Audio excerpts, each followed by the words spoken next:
excited to say I partnered up with Ground News, but more on them at the end of the video. So I'm saying, like, I understand the electoral college, I understanding ranked voting, I get it, but it's like if we continue to sit on our hands, but only complain about, true change in our government system, then you're useless, you're worthless. You're just sitting on your hands, complaining about some things, but then when we have a glimmer of hope, you know what I'm saying? Just a little bit, and you don't want to capitalize off that, and you just want to sit here and say, oh, you're not gonna win, but continue to complain about X, Y, and Z and A, B, and C. Is like, well, you're kind of useless. You're pointless. Get out of the game. Go sit on the sideline. So I don't know if it's just me being extremely positive in this situation, but it feels like every single time that Cornel West goes on to an interview with either a Fox News platform or a left platform, it just feels like they always ask the one question or make the one statement, and they just assume Cornel West is going to essentially agree with them, and the question or the statement usually goes along with, you can't win, so what is your run really about? You know what I'm saying? What is the message you want to get out, because we know you can't win? And maybe it's just me reading history books, educating myself on revolutionaries like Martin Luther King, Malcolm X, the Black Panther Party of Self-Defense, individuals like that. It just feels like a lot of people don't know how activists, revolutionaries like that made the changes that we appreciate today, the big radical changes, and it just feels like people my age, this generation doesn't know how that is executed. And when you're talking with a Cornel West, he's been through that. You know what I'm saying? He's not green behind the ears. He's no rookie. You know what I'm saying? He's been through it. He's been a part of it. He knows what it looks like. He knows the main components of gathering the people to make a big change. And running for a third party, unfortunately, in America, that's a big change in the political atmosphere. You know what I'm saying? So let's go ahead and watch this interview. He was on the Rational National, and I've watched the Rational National for some years now. You know what I'm saying? So it kind of just threw me off with the line of questioning that he had towards the midsection of his interview. You know what I'm saying? So let's go ahead, watch this interview, and let's have that conversation. So let's get really into your campaign now, because I'm curious. What is your goal with the campaign? Because I'm not sure you can admit it, but you're not going to become president just not based on the fact that you shouldn't be president, or you don't have the talent or the knowledge to be president, but based on how the electoral system works, right? You got first past the post, you have the electoral college. Ross Perot won 18% in 92, didn't get one electoral vote. What is your ultimate goal with this campaign, knowing that you are not going to be the next president? Well, I don't accept that I have no chance whatsoever of winning. I think history is much more unpredictable than you're projecting. You see, history is unfinished and incomplete. We don't know what's going on in real time. We are witnessing the very slow but undeniable collapse of the Democratic Party. We'll see what form it takes. Biden may not end up being the candidate at all. Who do they have on the bench? Not too many folk at all.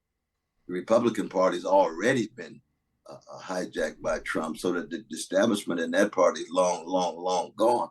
And Trump may not be the candidate at all. Who do they have to fall back on? Hardly anybody.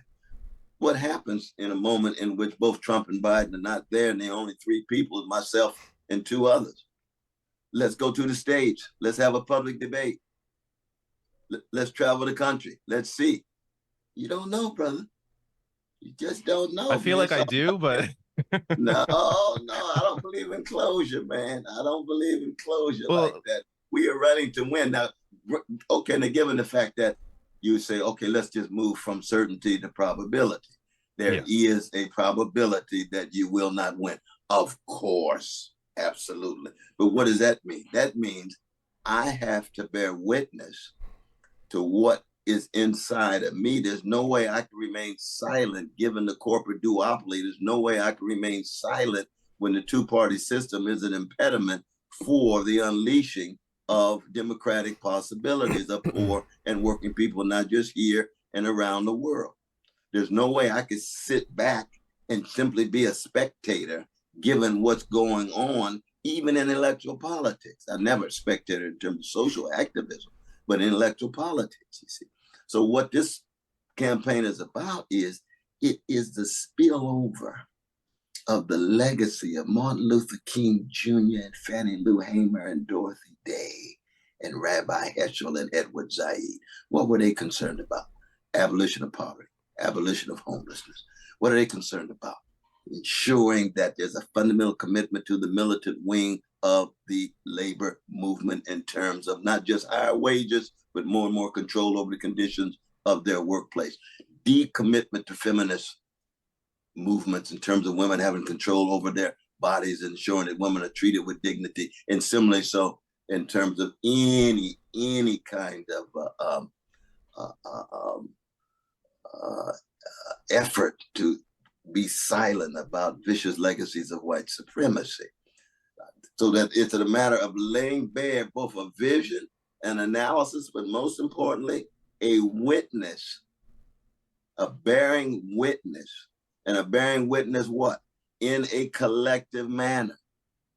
It's not an isolated voice. I'm not an isolated voice, an isolated candidate. I'm just one wave in an ocean. I'm just a moment in a movement of trying to get people to see things differently and feel things more deeply and to be able to act more courageously and compassionately. So as you know, that has a moral and spiritual dimension to it, right? A certain kind of wave of awakening, getting people to see things differently. But that's what social movements are all about. How do you get people to see things differently? Yeah. All right. So before he gets into the next question, so I get all that.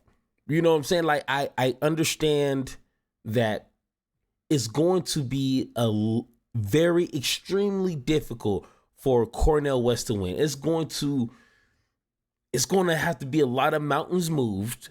It's going to have to be a lot of splitting of some oceans. I get it. But one thing that I've learned throughout history, and this is not a long history, we're only talking about the 50s and 60s, you know, to really, you know, not go too far back, because I know some people, you know, when you start going further back in history, they just make it seem like it's a fairy tale. But if people are behind it, and I'm not just talking about black folks, I'm not just talking about white folks, I'm talking about all folks.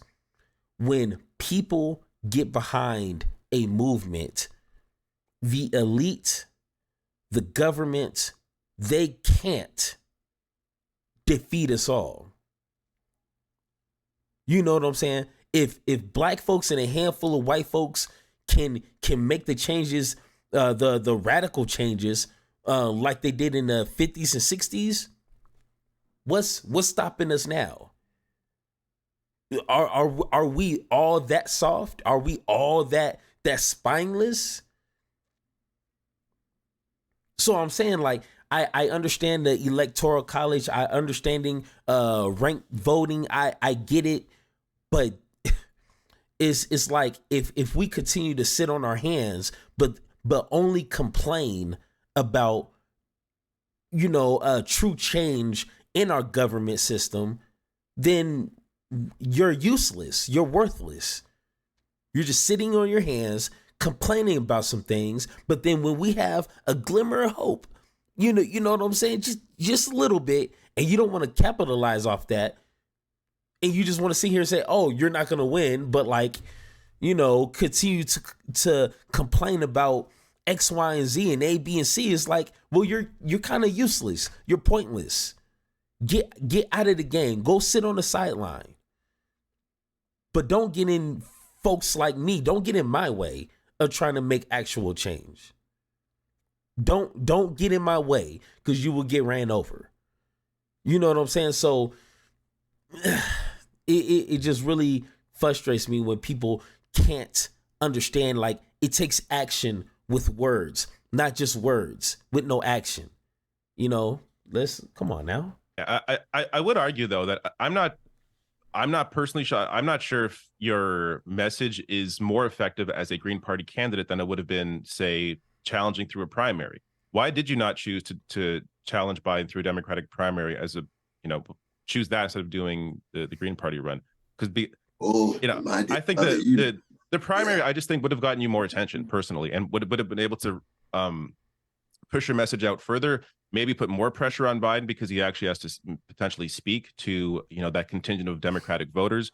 When it comes to a Green Party run, they essentially could ignore you, and media could ignore you, and there's not much done there, right? So why do you feel like a Democratic primary run wasn't a more effective route?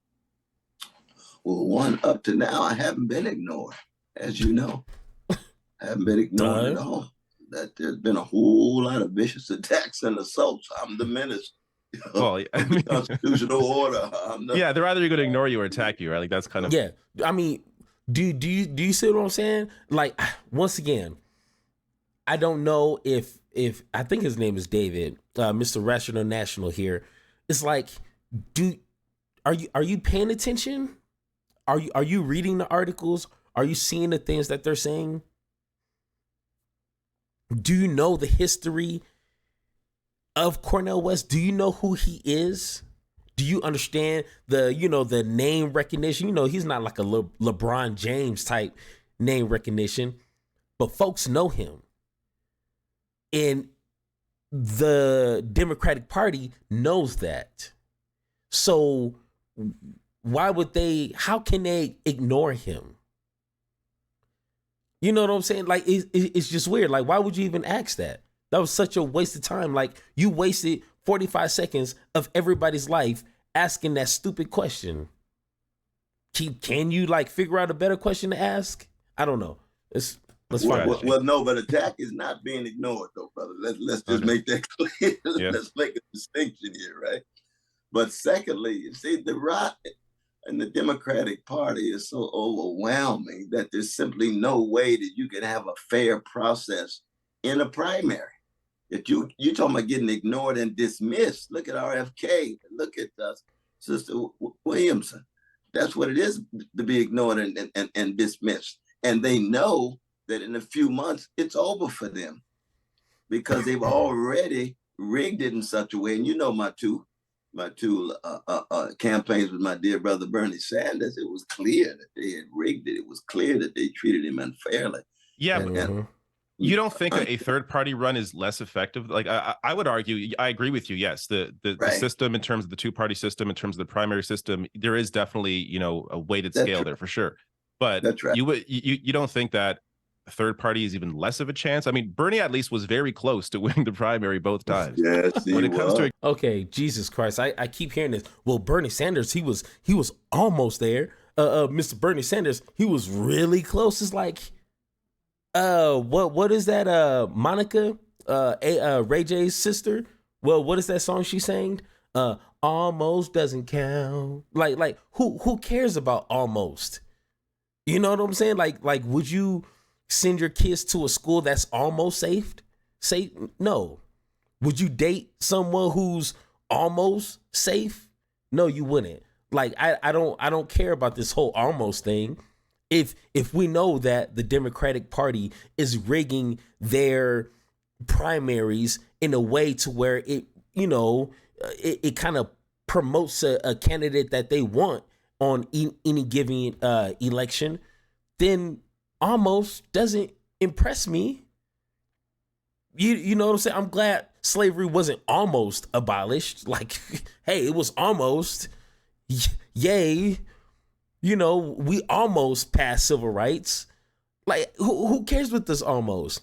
And once before, I used to be in the same camp of, why didn't Cornel West run as a Democrat? Because he would have more of a platform and more of opportunities. But then, just like an educated individual would, to continue to soak in information, you change your position and be like, if he was to run as a Democrat, he's going to get shunned almost quicker than Bernie. You know what I'm saying? Because I think Bernie, he really made a really big impact. You know what I'm saying? Twice. Can Cornel West do that? I don't know. We'll see. But if they shut him down, they're going to shut Cornel West down, hands down. So why waste your time and your energy in running in a party that's only going to be against you? One, I mean, you already have Republicans against you. You're going to have your own party that you're willingly aligning with. That's just a little weird to me. And then secondly, how can you fully critique the Democratic establishment while being a part of that establishment? Once again, I had that revelation myself. It's like, I understand why he's not running as a Democrat. So now it's no gloves. He is no gloves when it comes to critiquing Republicans and the Democratic Party. They're going to be targeting you anyway. So why even put yourself through extra hurdles? But once again, man, like, all this time and you can't just slowly educate yourself. I don't know. The Green Party run, you could still get 20% of the vote and not get one electoral vote. So I would argue that it's more rigged against third parties than it is against primary runs. Well, I mean, it's rigged against all poor and working people as a whole. I mean, you know that. I mean, what was it? I think as Emma Goldman used to say that if voting could lead toward revolution, it would be illegal. You see, so the ballot is never the primary means by which you fundamentally change a society. Yes. You change a society with waves of awakening, with consciousness raising that with allows people to stand up and hit the streets and be willing to go to jail. That's what I mean by social movement. And this campaign is simply an expression of a social movement.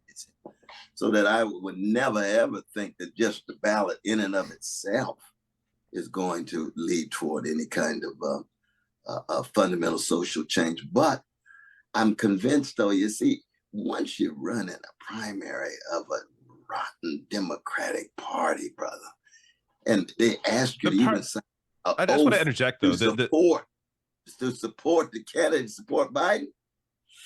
Yeah, but the party's only rotten because of who leadership is, right? If you change the people, like the party is not a person; it's a collection of individuals. If you change what the leadership of that party is, then the party can change. So it's really, and because the Democratic Party already has its fingers in everything. I would argue there's a much better potential there to actually have some real impact through the electoral process. I agree with you in terms of how real change is made. It's through social movements. It's through the ground up. It's not through these runs. But then that kind of undercuts your run as a Green Party candidate, right? Like that it kind of lays bare that you're not going to become the next. I mean, again, this is my opinion. You're not going to become the next president based on this system. Got a right to your opinion. Got a right to your opinion. But I do want to mention though, like you. Okay, so before he continues with these horrible questions, one, the Democratic Party is not functioning on their own will.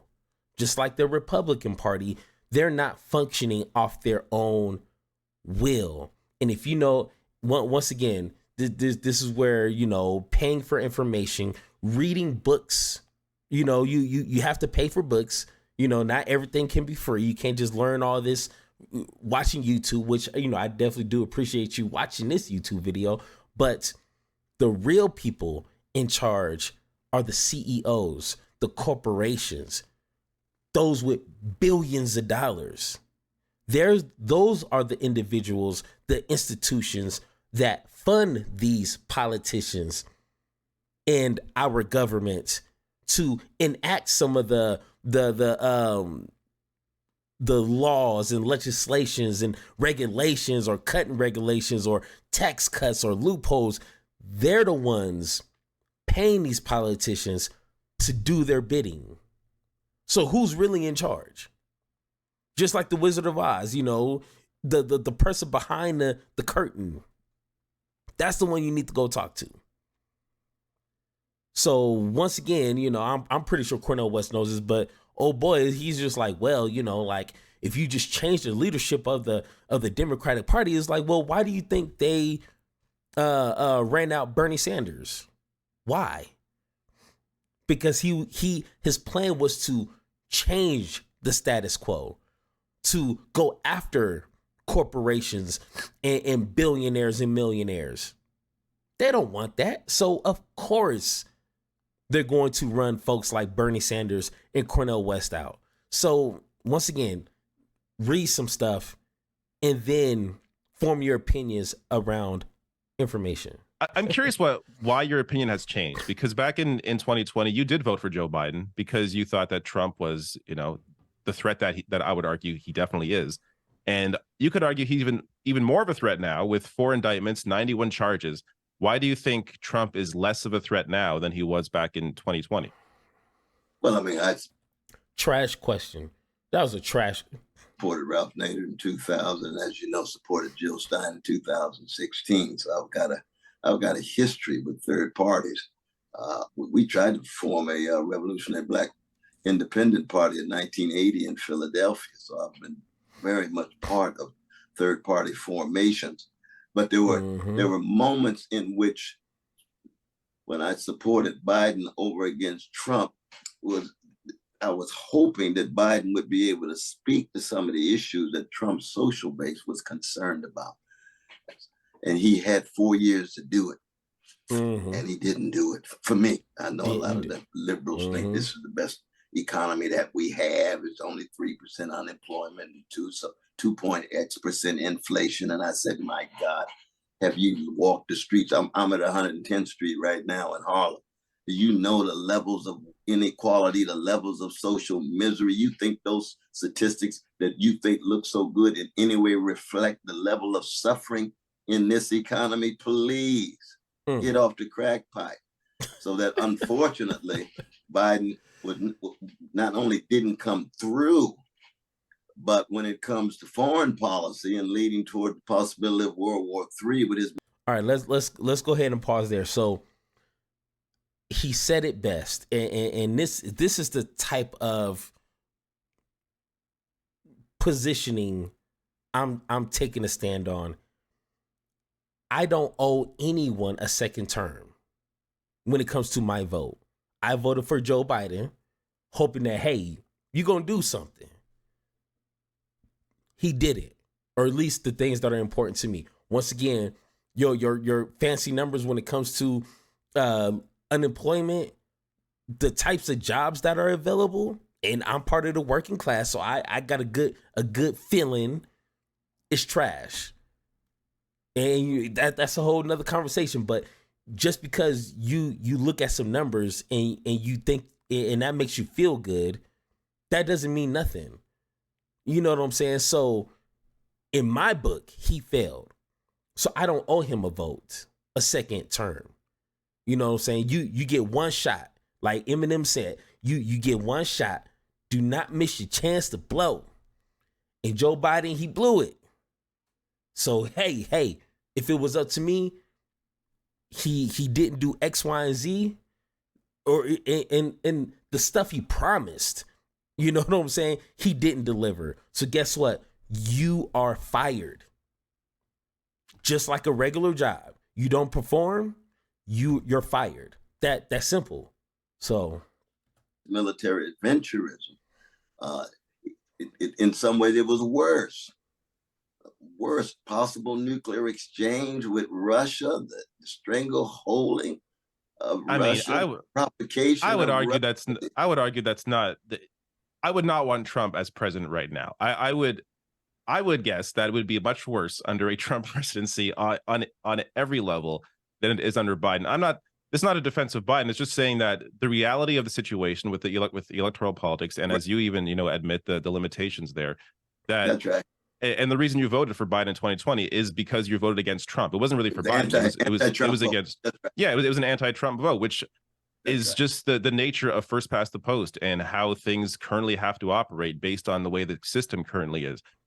Do you think that maybe the Green Party should invest more in local races, state races, as a way to build up the party and try and create some energy around, at a state level, local level, as opposed to just going, full throttle for the top of the ticket every 4 years? Because if there's going to be a successful Green Party national party, right, you need to have the foundation there. And even just let's say you even get 5% of the vote, federal matching funds, that doesn't mean a whole lot. Like that's about $10 million. That's not going to win a campaign. You saw the Reform Party hit that, 92, 96. Then Pat Buchanan got less than 1% of the vote, and that was with federal match. He had the $12 million from federal matching funds. Went from 8% that party did to less than 1% of the vote. So that money didn't help him. There really has to be a foundation for the party, I think, for any third party to be able to build and be competitive. What are your thoughts on that? Is this a reflection of your running for the Green Party there in Canada? In Canada, it's different because it's a parliamentary system. So it really depends on what riding you're in. But since I ran, this is back in 2015, I've had sort of a different, back then I thought, hey, if we get some percent of the vote now, we'll get more next time. We'll get more next time. We'll grow it that way. I've come to learn that's not really how it works, right? It's all about where the investment is, what riding, or in American terms, what district the investment is in. If there is enough of an investment from the party into certain areas, you can definitely win some seats. The Green Party, I think, has 2 seats right now, but they've hovered around there for a while. It's really tough it's even tougher, I think, in the American system for third parties because it is not a parliamentary system. And it really ends up being this 2-party system. And unless there is a proper investment on the local level, on the state level to build these parties, I just think every 4 years, it's going to be, it could be a way to raise some issues that maybe aren't necessarily discussed as much during these sorts of these elections. But in terms of actually building the party, trust me, once Dr. West answers his question, all that he's saying is pointless. Like he done wasted like 2-3 minutes of our time, and the response from Cornel West is going to be like, "Oh, you're right. Okay, next question." Party up and a chance for it to win. I just don't think there's much of a hope until there is the foundation under a national run. No, I hear what you're saying. I mean, one of the things we are deeply concerned about is promoting the ranked choice voting and proportional representation at state and local level, the parliamentary system is very different than the 2-party system in the state.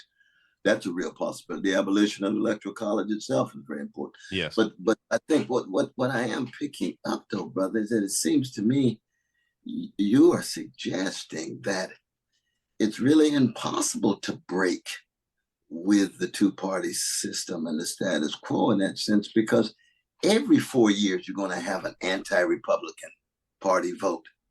See, that becomes just a regular cycle because the Republicans are throwing up such gangsters, and then we act as if, well, the Democrats are better, but the Democrats have their gangsters too. And what happens to poor people? What happens to working people? What happens to folk in the global South who are suffering given U.S. imperial policies? You see, we've got to have a break sooner or later. And you say, well, let's start at the local and national level, but so much is rigged at that level too. I mean, it's a different level of rig. It's a different level of rig. Oh my! How do you operate as an individual, as someone who's supposed to be giving valuable information to your listeners? How do you operate? Well, it's a different level of rig. Bro, rigging is rigging. It doesn't matter if it's on a federal level, if it's on a local level. What? But it's a different Oh my goodness. Sweet guy. And once again, when is it not going to be a threat to our democracy? Just how Democrats always explain it. And Trump is an idiot. He's a dangerous idiot, but he's an idiot. But just imagine the Ron DeSantis, where he's a little bit smarter than Trump, but I think he's a lot more dangerous. Look at Vivek. Really intelligent, good speaker, young, vibrant. He knows how to sell people. But I think he could be just as dangerous. So when Trump is out the scene, it's always going to be a threat to our democracy, a threat to our democracy. We gotta not vote for this guy. We can't vote for. It's like, when does the threat end? You know what I'm saying? And at some point, I don't know about you, but me, I'm not gonna be boo-boo the fool no more. You're not gonna try to fearmonger a vote out of me. I ain't gonna vote for you. And if Trump wins, if Vivek wins the next year, because he's gonna run again. If Ron DeSantis wins the next go around, because it's a good chance he's gonna run again, then like I said 1,000 times already. Well, that's just the way. Let's just see how the chips fall. Let the chips fall where they may. That's just how the cookie crumbles, I guess, But you're not gonna fear me to vote for you. You gotta offer something, and you better deliver, because you ain't gonna get a second term. That's simple. Oh, but that's a different kind of rigging. Yeah, right. I think it's a different level of rigging, but it's still rigged though, man. Because it's just in terms of trying to get your message out. Oh, yeah, but this goes back to what we discussed earlier about the real progress is made through activism, right? I don't think it's made at the electoral level. We agree with that. We agree with that. Oh, absolutely. Yeah. So in terms of all of these, this is why I look at, this is how I view voting. I view voting as a tool. It's best used depending on the context that you're in. And if that means you're voting against somebody to prevent the worst case scenario, then that's how it is. That doesn't mean that's the end of your involvement in democracy. No. That's not how it is. Why are we letting these politicians set the terms for our vote? When are we going to switch the conversation? Because it's on us to switch the conversation. Be like, hey, we're not going to talk about gay people. We're not going to talk about trans people. We're not going to talk about immigrants. Let's talk about policies. Let's talk about healthcare, education. No. I don't want to hear about trans. I don't care what happened. We're going to talk about these X, Y, and Z that's extremely important to probably 80-90% of Americans. So we have to change the conversation, not the politicians. Right now it's just we just have to vote against something. Like no, whoa, who said that? I didn't get the memo then. I mean, they must not got my updated email address, because I didn't get that. Oh, now we're just voting against something? I thought we were voting for someone to meet our needs. Oh, but I guess we're voting against something. Could obviously, involve yourself more when it comes to activism in that fight. But in terms of just, voting and how it operates, unfortunately, this is the system that we are currently in. And until there is the foundation for some real changes, it's a hope and a prayer every 4 years voting for a third party candidate. And ultimately, what do you think Cornel West is? Man, once we kind of build that foundation, how do you build the foundation? You can't build the foundation if you have someone like Cornel West running and trying to build up a third party and be like, well, you're not going to win, so I'm just going to vote for Biden because you're not going to win. But until we get a foundation for a third party, man, it's like these dudes are stuck in a loop. And man, once they wake up, is like, oh, shoot, man, I can exit right here this whole time. The exit door is just right here. Just walk out. You know what I'm saying? Man. You know, I'm not someone who thinks, you know, you can blame Green Party voters if, you know, a Republican wins. Because ultimately it is on the party, it is on the Democratic Party to reach voters. But, you know, with that said, I don't want people thinking that, you know, their vote should be the extent of their involvement in a better world.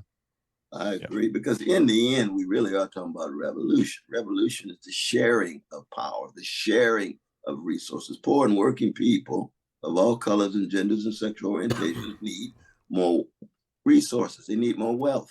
They need more power. They've been dominated. They've been manipulated. And how do you engage in that kind of revolution? I see, I don't see how that particular revolutionary orientation can lead one to somehow thinking that, well, the Democratic Party can be taken over by the demos vis-a-vis the oligarchs. The oligarchs have a stranglehold on the Democratic Party, brother. That big money and big military, as you know, just as well as anybody else, they are at the center and the core of the Democratic Party. That's what Bernie found out. And I don't see how, this is what I mean by rot. I mean, it's Shakespearean. Something's rotten in Denmark. Well, something rotten in the Democratic Party, right? That's Hamlet. And I think the Shakespearean insight is true. So what does one do? I mean, this is part of what our conversation is about, because all of us are desperate. Anybody concerned about poor and working people, anybody concerned about the environment, anybody concerned about these police and shooting and murdering too many folk, especially Black folk, anybody concerned about domestic violence of women and so on, and especially anybody concerned about the trade union movement getting crushed by these greedy bosses. We're desperate.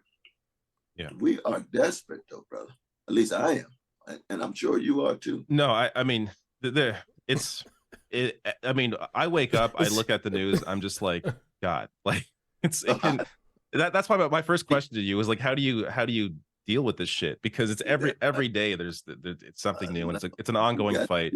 But just got to keep fighting, though, man. Yeah, I don't think Mr. David here caught the little hint Cornel was just trying to throw him. You know what I'm saying? Like it was real subtle. I don't know if you guys caught it either, but essentially, or at least this is what I got. How can you, unless you're only voting against someone, because then I guess nothing else really matters. You don't want Trump, so you're just going to vote for anyone. Like, okay, I get it. But if you're one that seriously thinks the Democratic Party is going to lead you to a positive, progressive change, you are sadly mistaken. And that's something that I learned within a year. I had this YouTube channel for almost a year, and you can see the evolution of my thinking and my position of this exact topic. I thought, the people could hijack the Democratic Party and force it to do our will that will benefit all Americans. And hey, money talks. Money drowns out the people's voices easily. It could be a million of us screaming, we want Medicare for all. But let one of these, big pharma just give $1 million to one of these politicians. Who do you think they're going to listen to? I ain't got no money to give these fools. So why? Why are you going to? But they was like, I don't know, man. I'm just kind of tired of you ain't that tired. I have one last question. This is sort of a one-off. I'm just curious, because you're such a larger than life figure.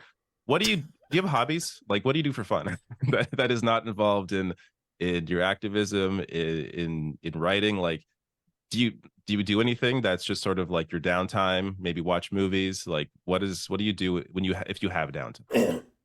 Brother, talking to you is fun. I'm having a good time, though. You know what I mean? Absolutely. But no, me and my beloved wife, we go to the jazz clubs and hang out with the great Ron Carter and spend time with Christian McBride and the one and only Cyrus Chestnut. We spend a lot of time in the clubs. And as the brother Arturo O'Farrell, we won a Grammy last year, right? With the Afro-Latin Jazz Orchestra on 4 Questions of Du Bois. So I spend a lot of time there. in clubs and things. But I like to read. I mean, I read 2 or 3 hours every night, no matter what. A lot of Chekhov, brother. All right. Hey, and just side note, I read about 2 hours every day, but that's just There you go. Music and reading. That's what Cornel West does in his free time. All right, so let's go ahead, switch this up here. So once again, like I've been watching David, and I hope that's his name. David and the Rational National for some years now. And I don't want to say he's as lost as a Kyle Kalinske or a Jimmy Dore, but it feels like a lot of people, especially my generation, we don't know how it feels to be in a revolution. We don't know how it feels to have someone like a Martin Luther King or Malcolm X or a Huey P. Newton or a Fred Hampton, you know what I'm saying? Or a Sada Shakur, like someone that can lead people to force change. You know what I'm saying? And it feels like with our capitalist system, it's squeezing the life out of everybody. And at some point, people are going to break. At some point, capitalism is going to break people.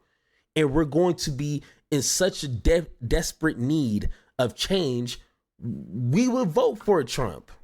We will vote for anyone who could just make a mess, and hopefully something positive will come out of it.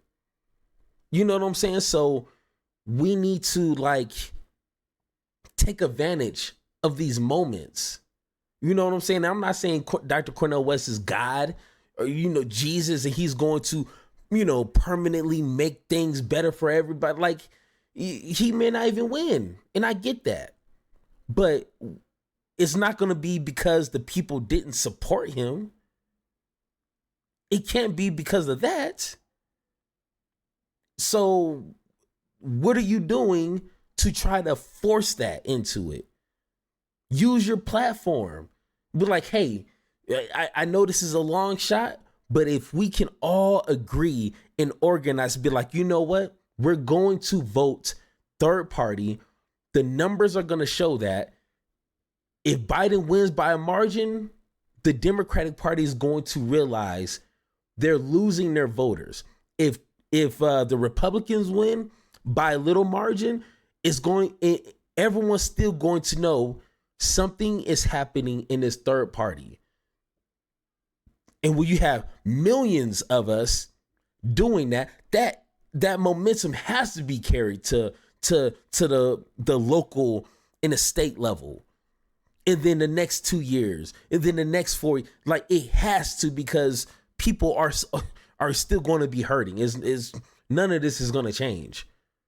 You know what I'm saying? So once again, I just need people, like Dr. Cornel West said, get off the crack pipe. Stop hoping and praying and wishing upon a star that, something radical will change and happen. And it's right there in front of you. You have the opportunity. Just get off your behind and do something about it. But once again, if you think I'm wrong, if you think I'm hitting the crack pipe, you know what I'm saying? And there's no God couldn't even get Cornel West into the president office. If you think that, let me know down in the comments. Let me know in the comments. And like always, let's have that conversation.